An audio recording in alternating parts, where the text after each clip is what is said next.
Hello, mate. Hello. Hello, everybody. Welcome. Welcome to, I don't know what it is. The new, old, new, renormaled, unnormal, same as before. Go out, but don't go out, sort of thing.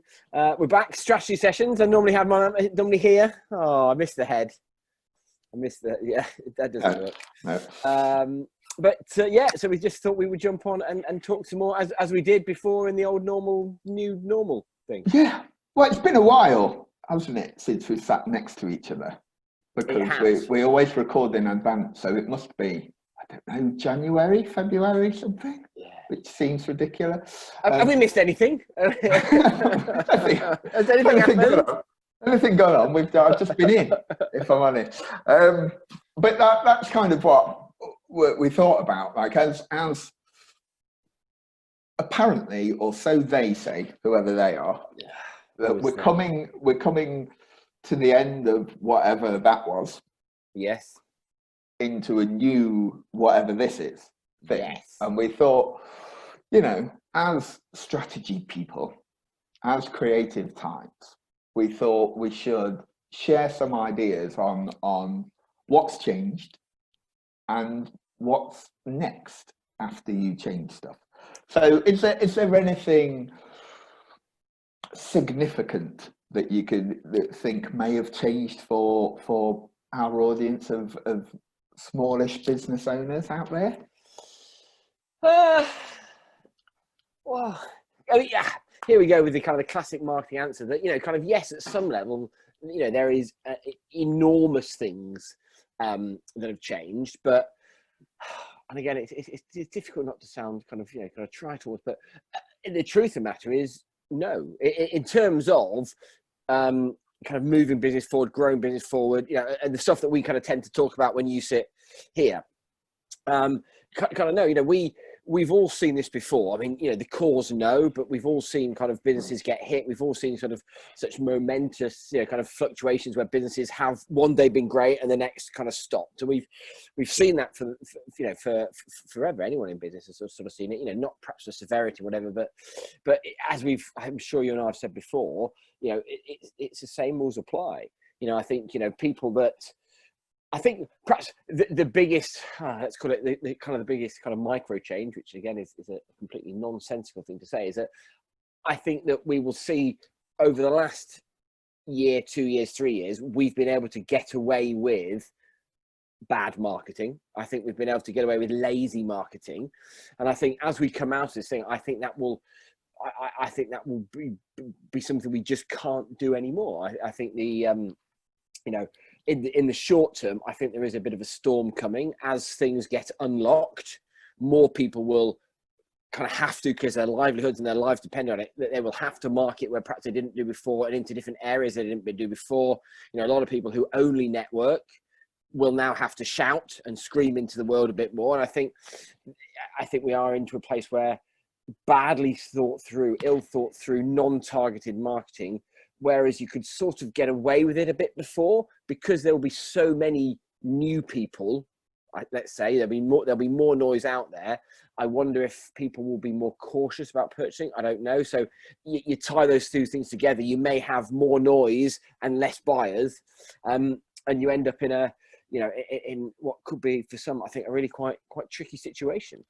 Yeah, I think that, well, there's been a thing I've learned over this period of time that we're in, is that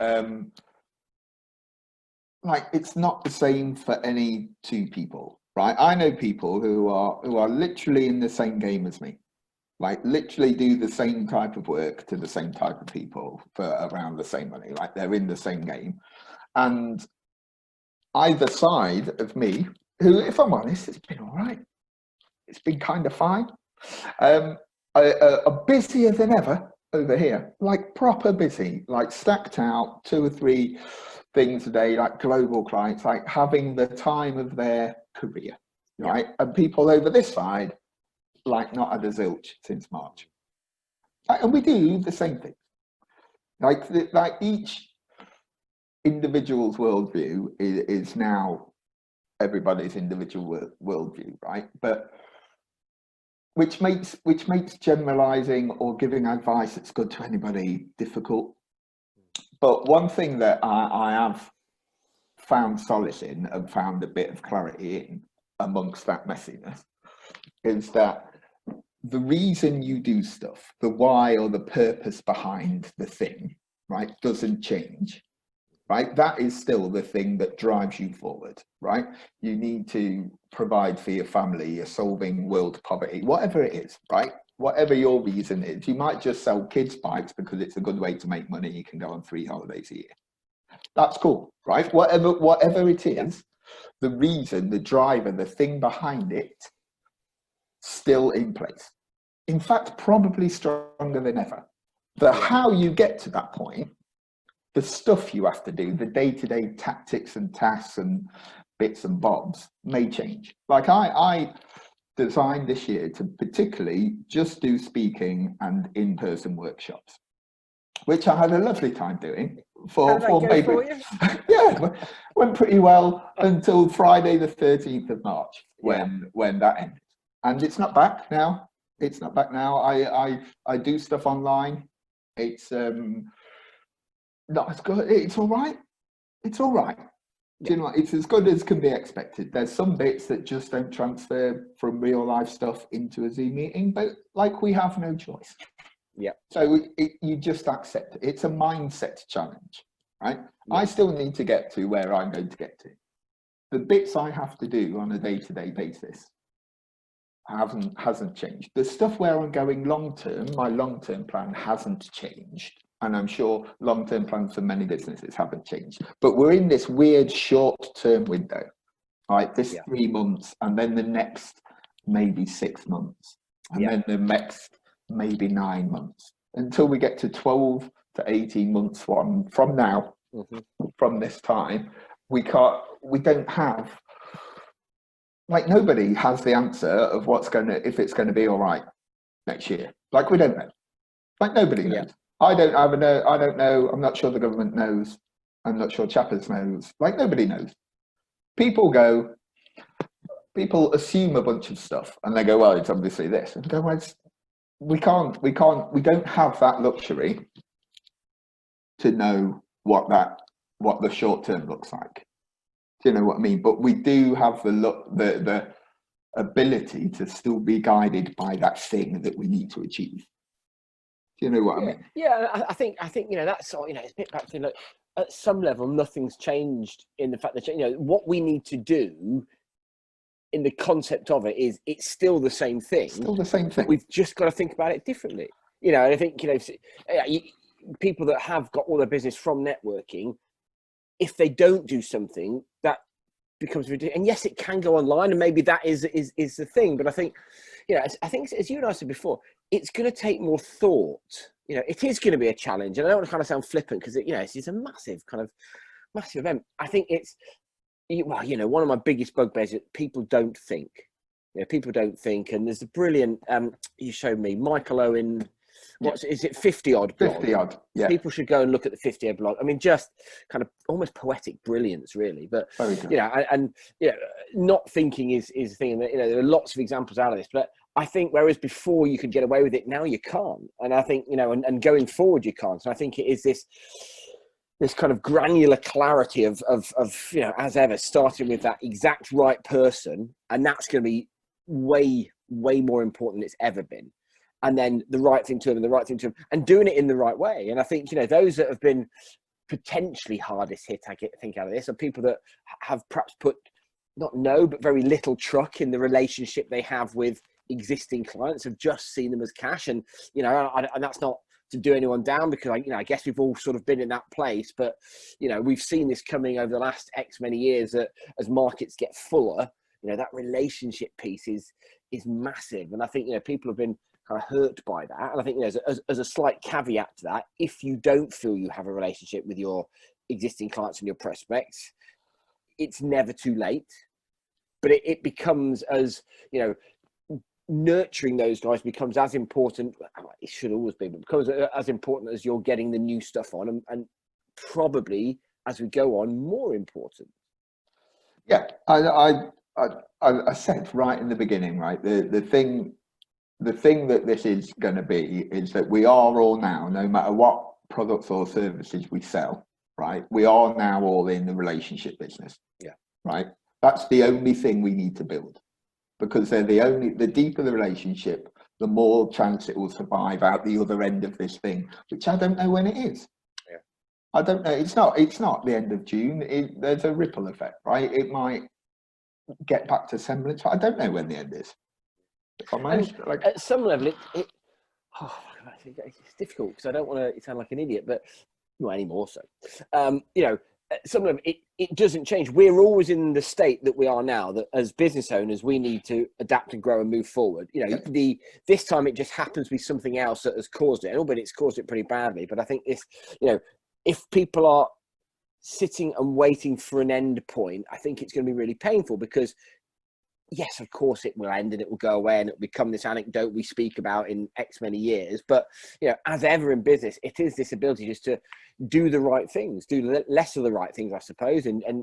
But just, keep it going, keep going. It becomes this ongoing thing. And I think, particularly as you say there with what we are now, there are some industries that will take kind of years to kind of get back to it. And if you're someone that services those industries, you have a decision to make of, you kind of bin them and leave them and look elsewhere, which might be the right thing to do, or you perhaps do a little bit of this, but you keep going. So, you become the guy that, kind of helped hung in with them. And, so actually when they do start to come back, they're kind of coming to you, and it's, it's that normal stuff. But I think, it is going to come down to that targeted nature, that kind of, as I said, that granular clarity of doing the right things for the right people consistently. And that's, it's not a business challenge, really. It's a like you said earlier, it's a way of thinking, right? It's a mindset challenge, right? You have to all the problems, like everybody's had a bunch of for the first time ever, had a bunch of problems that are the same as everybody else, right? We've all had some problems, right? You can either frame them as a problem or frame them as a challenge. Right, problems make me go to the cupboard and get some drink out and sit quietly in my pants having a drink. Where challenges make me go into the other room and get my notebook out and go, I wonder what we can do, and then overcome a challenge, right? Every problem has an opportunity on the other side. It's like a coin flip. Yeah. Right? So like we saw in the beginning, you can be one of those people who stockpile baked beans and flour and toilet paper and go live in your garage. Lifetime ago, doesn't it? Go live in your garage, right? You can do that, right? But those people with that type of mindset of, oh my God, look at all these problems, I'm going to hunker away until it's all gone. Maybe they'll go away. Or the people who come up with a challenge who have pivoted, like our friend Ross at Strafe has done open kitchens, which seems to be doing and amazingly well. If you've not seen it, Open Kitchens UK, please check it out and donate to them. Like events companies, what are events companies doing? I know two events companies who just put on conferences. Like they have like no other B plan. Yeah. Right? What are they doing? They put on conferences for other companies. Do you know what I mean? Whereas on the flip side of that, last week I went to Ogilvy, the big advertising agency's conference online, which is called Nudge Stock, right? And I went to their all-day event with global speakers, a global audience for 12 hours. I only made 7, if I'm like to be honest, but 12 hours, and it was epic. Like it was epic. One of the best events I've ever been to. Honest to God, it was amazing, right? And that's the difference between that mindset, right? Like yes, a bunch of stuff has changed, but so what? And what's next? Yeah. And it's a good thing for people to do, to go and look at what's been going on, look at what people have done, what they haven't done, and because there, as ever, it's an old cliche, success leaves clues or whatever it is. There are loads of people doing good things. Go and look at that. Use this as what this has all given the majority of us is time to think. kind of real time where you can't actually do stuff, to think, well, look, what is important? What do I do? How do I do it? What do I want from it? And look, different ways. And I've seen some brilliant examples of people, using their lift differently. People that were, I mean, I think there's one lady called Cleo Lacey, who's a personal shopper, stylist. I mean, she's ace. I just love her to pieces. She's an absolute superstar. But her meat and drinks, it were, is going to do personal shops with people. Well, that stops. But what she has done over the X many years or whatever it is, built a really intelligent, really kind of strong kind of social following. And actually, she then released a product to that following because she couldn't do anything else. And as far as I can see, it's going absolutely gang. It's absolutely flying through. And you think, that's a really, really smart thing. And again, it goes back into the value of, if people like you, they will work with you. They will do stuff. They will spend the money. And I think, there's a whole new kind of arm to the business that was never done before. And it comes from, one, building that relationship. And again, we come back to this again and again and again. The ability to ring people up and effectively say, do you want this thing? Comes from the practice of consistently being helpful, being useful. And I think as kind of I think we were in a chat at the start, social has been done very badly by a lot of people over these last kind of few months, but there are a handful of people like Cleo, that have done it really well, and they've done it really well forever. And that has, by doing that, it has given these new opportunities. And I think, as you say there, I think, it's this ability to think, see it as, I mean, I guess this is, black and white. Either a lot of people are going to decide to stop working and, kind of go back to, I know, maybe people will go and get a job, but those jobs won't be there, or they're, just going to stop working and give up and kind of hide under a rock. Or they're going to think, well, okay, look, what can I do about it? As business owners, we only ever get to play the cards in front of us. Yes, we can stack the deck. Yes, we can do a bit of a sly shuffle at time, but we play what's there. You think, okay, now with what I can do, with the time that I've got in and around kids or whatever, what is the thing that I can do? And it is, at some level, it's kind of scary. At some level, it's massively exciting, but it takes that thought. It takes, you've got to have, as you said, that kind of that challenge mindset of, look, what am I going to do about it? And then go and look around. Think, well, okay, the first decision is I'm going to kind of thrive on this. I'm going to thrive on the back of it. What are the things I can do? What do I then need to make that happen? Whether that is advice or, I mean, I think you mentioned, it's a video guy that went and sort of effectively bought small levels of video equipment and came and sold that. And then bought more, went and sold that. And it's that thinking, who's on my list? Do they trust me? Do they like me? Can I speak to them? What can I help them with? Well, let's try something. And then there's been, it is that relationship thing that is the most important thing. Like Seth Godin has always said, brands are built on relationships. That's the foundation, right? The relationship people have with your proposition, your product, your service, the people within it. Right, brands are built on relationships, and every business has a customer. Right, every business has customers. They're not thing, but not every business deserves an audience. You know what I mean? There's different levels of relationship there. An audience is a relationship, right? It's somebody who, like you just described for Cleo Lacey. Yeah. Right, exactly the same. Like she's got an audience. I don't know her, but I'm aware of her presence, and she's definitely got an audience, right? So when she came out and go, hey, this thing that you're all, we've all got a relationship over, I can't do it anymore, but I've got this other thing. And they're going, all right, because that is the relationship. If they were just customers and she sold a thing transactionally and moved on, what would that work? I would go no. Oh, it works short term. It works while the grass is green. It works, when everyone's kind of happy and there. But it's the grass is never. There are seasons in business. The grass is never green, kind of all the time. And I think even if you went back 6 months and kind of ignored the possibility of kind of anything kind of pandemic-y, to build a sustainable business, there'll be ups and downs. So you have to have that ability to kind of speak to people. You know, it's, Yeah. it's kind of Dan Kennedy stuff and all that kind of smash and grab marketing from the old days of the list is critically important. And I think, I think a lot of people then took that from and just thought, well, it's the size of the list. Well, it plays a part, but realistically, it's the engagement of the list. It's that, and that's not kind of, I suppose likes, part of it or whatever the metric is, but it's that actual, is the back and forth. Are you offering stuff to them, not just vice versa? Yes, they're liking your stuff. What's going back? That's it is the most powerful, the most useful, the most business saving thing that we've all got. Yet none of us put any time into it, sorry. It's that no, it's fine. It's that exactly what you've said, right? You've got you've either got a list of some people that you could possibly sell to, or add relationship into that, right?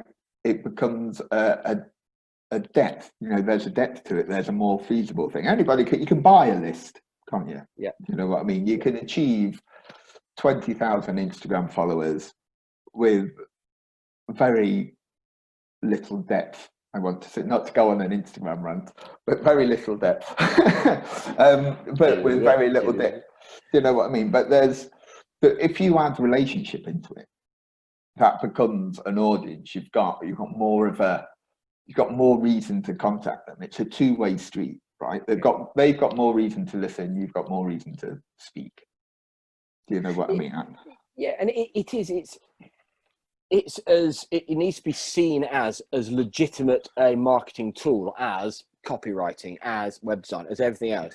And it takes a long time. It takes good time, but it done well, invested in properly, the rewards will be cataclysmic. I mean, you take, one of the, the biggest heroes, I guess, from the last 10 weeks, Joe Wicks. I would love to see what his subscriber rate has been.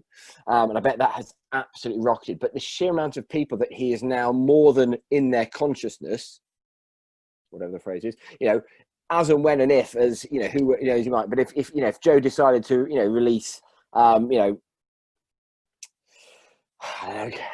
kids' summer holiday exercise pack, 21 ways to keep your kids fit through the summer holiday, an enormous amount of people will buy it because of the work he has done to build an engaged relationship with those people. Yeah. Whether or not he will, I don't know. I mean, whether he needs to, I don't know, but that's what it takes. People like, Cleo for a long time have just been nice, honest, open, helpful, just a great all-round person across the social channels. People feel like they really, really, really know her. And that's not happened, kind of by accident. It's happened because she does what she does really, really well. And it's that engagement. It just becomes enormously valuable in not just in kind of money sense, but in every other kind of useful facet of the business. Yeah, and if like building relationships isn't a switch, right? If you have good business relationships with your customers or the people you want to serve, right, that will have happened or been in place in February this year. Like, it's not something we could invent now. It's not a switch, right?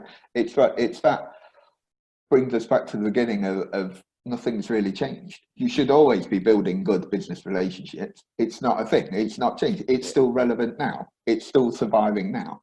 Do you know what I mean? There's like Joe Wicks was doing all right before he did PE for the first 3 weeks every morning. And I don't even know if it's going on. I don't hear much about it now. But for those first 3 weeks of lockdown, he was everywhere. Everybody was talking about him. The 40-year-old parents were complaining how unfit they are because they keep doing the Joe Wicks. Like, he was everywhere, right? I've not heard from him for a few. I don't know if he's still doing it, but he was doing all right before. He's just built on that relationship, right? Yeah. I'm sure he didn't want to do kids' PE every morning for like fun, but he was locked down. He was in his house. What else is he meant to do? Yeah. I mean, I think literally as of this week, I think he's just gone down to 3 days a week as opposed to every day. To kind of and again, it's if he hadn't, okay, if we get a bit kind of too deep, but just go with it. If he didn't have that relationship, the press, the media, society is now. The headline is, Joe Wicks reneges on his commitment to childhood obesity or whatever it was, because he said at the start, I'll do it for as long as it takes. But he's done it brilliantly. He's done it so well. He's done it in such a great way that people get it. People feel like, actually, do you know what, mate? Yeah, it's fine. I know you said that, but in fact, no one even thinks that. It's just like, yeah, no problem. We like you. We love what you've done. You have gone above and beyond. And it is, and this is for all of us. The clues are there. You look at how to do it well. The clues are there. And again, similarly, the clues are painfully clear for how to do it badly. Yeah, it's do the stuff that's always been a good idea.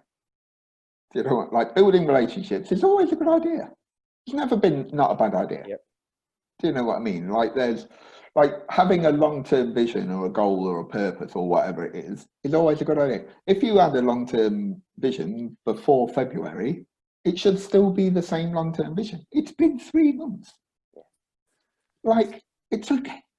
Do you know what I mean? Like there's fundamentals that have always been a good idea. Yes, they might iterate a little bit, right? You might now build relationships through Twitter and Instagram DMs, but it's building relationships. That's not funny around with the detail. Yeah, right? But it is.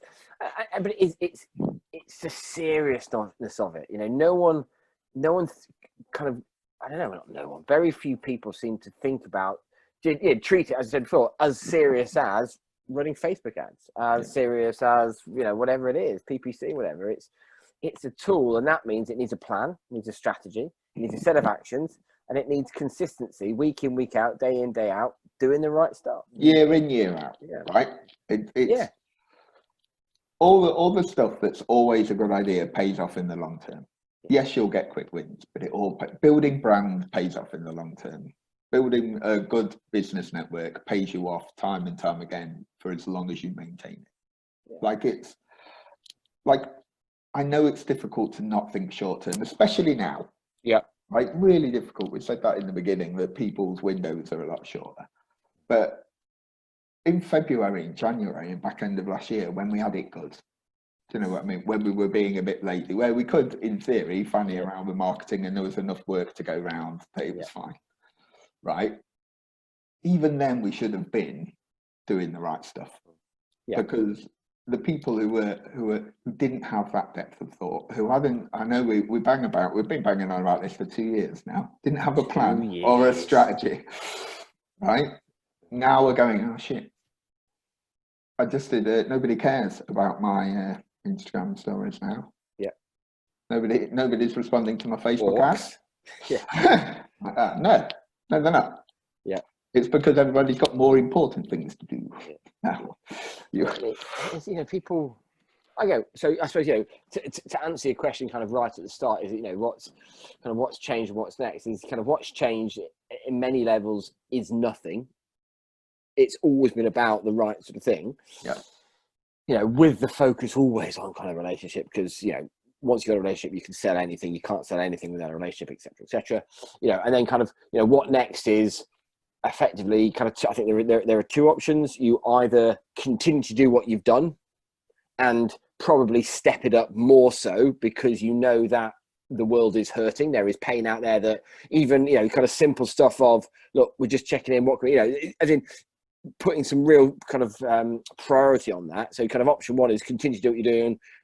And more so, but option two, if you don't have that, start the process, because what we've gone through the last 3 months will happen again, whether it's pandemic related, whether it's recession related, whether it's something as simple as you used to be the only baker in town and now another baker's come, and it's all kind of dropped off. So it is never too late to start it, but that would be, that needs to be kind of right at the very, very top of the list of what you're going to do. What are you going to do to prevent future things kind of messing your business up? Yeah, I'm not sure I knew anybody with a what do they call it? A business continuity plan. No. Right. I certainly was not have any kind of expectation that this one-man business and solo guy here was going to come up with anything I couldn't really handle. Dude, it's just me. I have a very agile, unwieldy business, unlike other people who have staff and buildings and stuff, right? I don't have that, right? Yeah. I'm pretty flexible, and it it kind of knocked me and people like me off track a little bit for a little bit. Yeah. But I think now that what's next for me is that people should not revert back to norm, but should continue with the level of curiosity, the level of creativity of thinking, the level of taking a bit of time out to plan and think about every move. Yeah. Right. Yeah. Before they do it. Because it could, if this unlockdown goes all right and we just revert to norm in a couple of months, which I think is ambitious, but maybe a thing. I don't know. Like I say, I don't know. Yeah, we don't know. I don't know. But it'll be easy to revert to type, and even sometimes become more normal. Like to become a super powered up version of the normal we before, which we know, because we had everything at our fingertips, we were a bit lazy, and that's a bad thing. And like you said with the bakery, right now we've got added competition. A lot of people have lost their jobs, so maybe freelancing or maybe starting another business. Yeah. Everybody who's been cooking sourdough and banana loaves on Instagram may now start a bakery. Because they've had 3 months of intense baking practice, which makes them pretty good. 3 months of intense practice of anything will make you pretty good, I imagine. Maybe not homeschooling. Maybe not homeschooling. Definitely not homeschooling. There's always an exception, though, isn't there? I don't think that's my future career. No. But you know, I don't want people to unlearn the lessons they've learned in this period of time, or that has been learned from other people. They may have just not had opportunity to learn them. Do you know what I mean? But lessons have been learned, right? The ability to not have to travel for 2 hours for a meeting like this. Yeah. You don't, like, I'm not saying it's not nice to meet people, but technically, like, it was 20 quid in petrol, 2 hours of time at, 400 quid an hour. That's nearly $1,000, right? to do a meeting. I'd still spend it on you, mate. I know. I mean, I understand you're not coming here anymore. But I've been saving up, so I'm moving in for a month. So tell your wife, by the way. But it'll be, there's a bunch of stuff that's changed, and I don't want people to feel they should revert back. Yeah, I think. I think more than ever before. To kind of wrap it up. It's going to take more thought than ever, and I think that means if you we say this every time, if you are attacking kind of the future 6 months, a year, 18 months without some sort of genuine plan, I think there could be there could be some kind of real pain. But it's you got to think, you got to sit and think and work it through, and kind of protect your business from this, whatever this is, happening again, because it will. I say, whether that is just new competitor, whether that is recession, whether it is something like this goes on again, and it'll be a brave man to suggest it's not coming. I think interesting times ahead, mate. Interesting times ahead, indeed. Good. Well, that's good. I think we'll end this one there. I think so. See you later. Yeah.